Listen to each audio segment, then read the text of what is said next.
Syederalun seluruh pengungsi etnis Rohingya di Kabupaten Aceh Barat yang tersisa pada Sabtu 1 Juni 2024 dini hari telah menghilang dari kamp pengungsian di Komplek Perkantoran Bupati di Melabuh.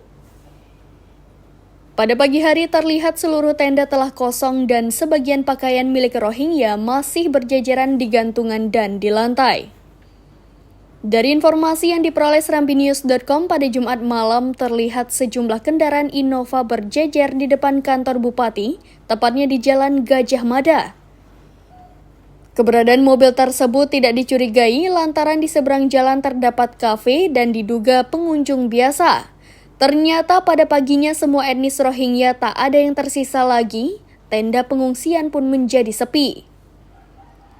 Dari pantauan serambinews.com di lokasi terlihat petugas dari PMI dan Satpol PP dan WH Aceh Barat terlihat membersihkan tenda yang sudah kosong tersebut.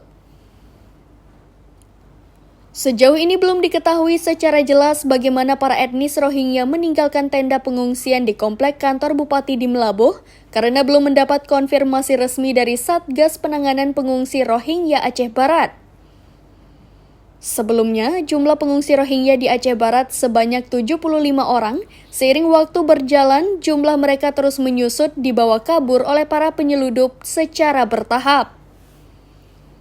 Terakhir pada Sabtu subuh, semuanya telah dibawa kabur oleh penyeludup yang hingga saat ini belum terungkap secara jelas meski sebelumnya pelaku membawa kabur sempat ditangkap namun dilepaskan dengan alasan tidak memenuhi unsur.